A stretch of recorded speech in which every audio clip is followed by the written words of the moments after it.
Dungeon of Fortune. This is a game by Tasty Minstrel Games. Tasty Minstrel Games makes some of the best games you've ever played. Orleans, it makes Yokohama. What are we going to get with Dungeon of Fortune? Oh my gosh, this is the same universe of Dungeon Roll? That's not a good sign. Have you ever wondered what games you should keep or you should lose? Find out here at Purge Reviews. Have you ever wondered what games you should sell or you should use? Find out here at Purge Reviews. Find out on our top 10 list what games you cannot miss. Don't forget to subscribe to Purge Reviews. Dungeon of Fortune is a little pressure luck game by Tasty Minstrel Games. The box is a fairly good size for travel. It's not too bad. The first thing you do is get a rule book. The rule book isn't very good. There are some rules missing from the rule book. In particular, the scroll rule and what you do with scrolls. So, big oversight. You can see I kind of have everything kind of bunched in here and bagged up. I got the little tokens that you'll be using on a turn. I have a few here. I've got the coins that you'll be using bunched up. And you're going to get a bunch of cards. These will be what you'll be using to dive into the dungeon and the game. Then you will have a number of characters. Now the game does give you quite a bit of characters. You have a scout, a chieftain, a guild leader, an alchemist, a bard, a leprechaun, woohoo, a dwarf, an enchantress, a knight, a necromancer, a paladin, a ranger. And you'll notice that each one has a different power here. So each of these characters plays a tad bit different with just a different power. And their setup over here on the side and what abilities and powers they get will be different, as will be their level 5 power. So there's a little bit of variety in who you pick and what you'll do. So let me set the game up and show you how to play. Let me show you a few things here. So you're going to have a number of coins that will be out that will trigger the end of the game based on a number of players. Everybody will start on start 1. And what that means is, when you turn over these cards, if I'm on step 1, I will do 1. If I'm on step 4, I will go through the 4. So that's what that means. Theoretically, it will get harder as you go higher, but the rewards will be better. You'll be on level 1, which means you get 2 purple and a green that will start out here. If you leveled up, you would get 2 purple, green, and you would have one of these. So theoretically, you're getting stronger as you go down. The yellow is kind of a wild card. If you get all the way to the bottom, you may peek at the top card of the deck before choosing to stash treasure or see glory. On this particular one, each card has a different unique power. So how do you play the game? Very, very simple. And one rule you want to realize that's super powerful at the beginning of the game is if you outlast everybody else, you get 2 treasures. And you'll look at these. These will have between 1 and 3 victory points on them. Or they might have rubies or gems or treasures on them that are worth more the more that you collect. So those are very, very powerful. And getting 2 at the end of the round is very, very, very, very big advantage in this game. So what you will do is you will turn over a card. You will do what it says. This is Pilfer. It will allow me to steal a coin from another player. And I put it in my pouch. Now I can steal from their satchel, which is like their earned victory points for the round or for the game, or from their pouch, which is for the rounds. In this case, I would stick that right there. The other players would go and it'd come back around to me. Then I would look at this symbol. I'm on level 1 of the stairs. I'm in the dungeon, so I would do level 1, which is a green. So what I can do here is I can give up any color. I just happen to have a green. But I want to give up my purple because it gives me a little bit of flexibility having green and purple, and I'll show you why in a second. So I'd flip this over, and now I have a experience points. It doesn't go over here because I haven't chosen to leave the pressure luck element of the game. Now, let me show you. Let's say I would have been in level 3. I could give up a green or any color to go through that. Now, because there's 2 blues, if I happen to have a blue, what I could do is I could give up 1 blue and it would take care of all of the blue for me, and then I would get a coin also. So if you have the right color, you can take care of multiple ones. So another player goes, and I'm going to go again, and I get a dragon. Now dragons are kind of a set collection. They do nothing unless 3 of them come out. Then if they come out, you can give up any 3, flip them over for experience, or I can get rid of 1 silver and 1 of any choosing.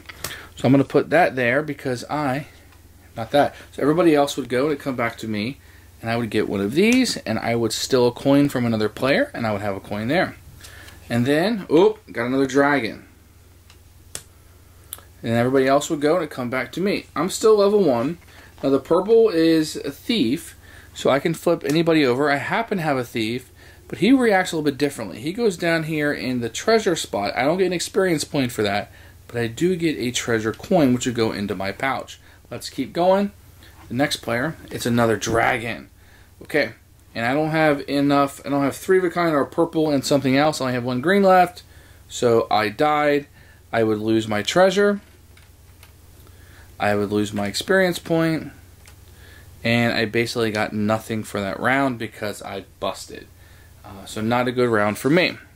Now let's say that let's set it back up the way it was, and let's say I had this here and this here. So what I would do is I would look at my cards and see if I had stairs. I only have 1 pair of stairs. It requires 2 stairs to go up to the next level. So I don't move up. But had I had 2 stairs, I would move up, and the next round I'd be going off the number 2s. But I didn't. Also, it requires 2 XP to go up to the next level. So I'd put this XP here, and I would grab another one to set up for the next round. So, and all of my coins that I had earned would go over to my personal satchel, which I cannot loot by pressing my luck, although somebody can steal from me. Now, if I would have had 2 XP, this would have upgraded, and the next round I would spend this, I would have had more stuff. So then I would be playing with 4 tokens instead of the 3 that I had. And the game continues on until all of the prescribed coins are used. There's a real pressure luck, because not only are you trying to get better stuff, but you're trying to outlast your opponents. Because if I would have outlasted my opponents, I would have got 2 more coins that I would have been able to save for the round, which can be up to 6 points. It could be huge in this game. And don't forget, you always have your power here. So you may treat dragon cards as stairs. So I had 1, 2, 3, 4 stairs actually, because I could use my dragons. That's my power. So I could have went up a level if I wanted to do level 2. And you kind of want to make sure that your experience and your levels you're going up are kind of equal, because it can get much harder in the game. And that's how you play Dungeon of Fortune. Okay, Dungeon of Fortune is going to be a pressure luck game where you're diving into a dungeon and you're trying to outlast somebody. If you're the last one in the dungeon, you get a big bonus. That's really what you're doing here. You have to outlast the other people. You're going to have random draws of the card, and you might be stealing from somebody, fighting off these monsters, or I press my luck and hope that 3rd monster doesn't come out. How am I going to use my people? Am I going to go after that treasure? Am I going to get that treasure or not? Am I going to be fighting these monsters, you know? The downside to it is you don't have a lot of control. What pops up, you kind of have to deal with. Isn't a whole lot you can do about it. You're going to have to deal with it. So the cards flipping have a lot to do with whether you're going to stay or where you're going to go. But where the game can be fun is when you have that perfect combination where the cards come out your way and you really just want to outlast the other people and get that bonus. Do you steal from this person or that person? It's pretty good. This isn't one of my favorite games. Now, it doesn't, because when you go up the dungeon levels, or at the top of the stairs, there's like 1, 2, 3, 4, 5. I haven't noticed that 5 is all that more difficult than 3. So I don't really know where that gauge is at. Like, okay, 3 is going to be harder, then 4, then 5. It doesn't feel like it always has that build up. There might be some kind of dynamic there that I haven't caught on to, but from our 10 or 15 plays, I haven't found that the 5 is really that much harder than the 4 or the 3. Sometimes I think the 3 might be the hardest. It seems like in our head we were like, beware of the 3. Otherwise, it really just depends on what card comes up and what you happen to have. So there is some luck involved in this. This isn't something that's going to be a deep strategy game. It's a pressure luck, but you really need to stay until the end. So it kind of keeps you to stay in there, but you know exactly when you need to get out, because you just don't, depending on what level you are, you're just not going to have the resources to stay in unless you get super lucky. There's your pressure luck, right?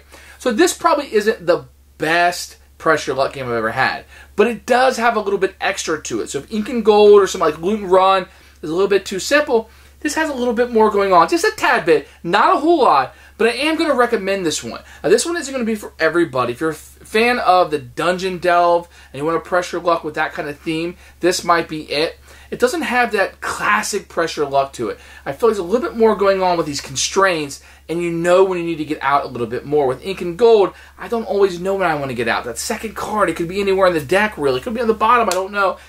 In this one, I kind of know when I need to get out, that I'm not going to have that ability. but maybe I'll get that steel card. Maybe I'll get that other dragon card. So that's still in the game. It just has a little bit more of assurances in it. Otherwise, I find this game is pretty good. I would probably say maybe 70-60% is my decisions, and the rest the game is kind of happening. But I think that's pretty much where a lot of pressure luck games are going to be. You know, when you're pressing your luck, you know there's luck. It's in the name of the type of game. In addition, you know that I could make a bad decision, and I really don't have any reason why I made it. I just got a little bit too greedy, right? And can't stop. I'm rolling those dice. I'm just being greedy more than I had a good reason why I'm doing this. With that said, Dungeon of Force is a really fun game. I think it's being overlooked. Tasty Minstrel game gives us a nice little light filler to play out. If you want to have a TMG night, you could play this and maybe some Yokohama or some Orleans, some Dungeon Roll. But Dungeon of Fortune is a really, really fun pressure luck. Maybe not my favorite, but definitely in the top grouping of those pressure luck games if you want a teeny bit more attached to it. So this is what I'm going to recommend. I'm going to keep it in my collection, but probably not my favorite of the genre. Thanks for watching the video. I really appreciate you tuning in. If you liked it, please like it and hit that little subscribe button. That really helps out the channel, lets us know that you're getting the videos that you want. If you agreed or disagree with what I said, feel free to comment below. I'd love to hear what you have to say, and I promise that I will comment back. Thanks for watching, and everybody else, keep playing.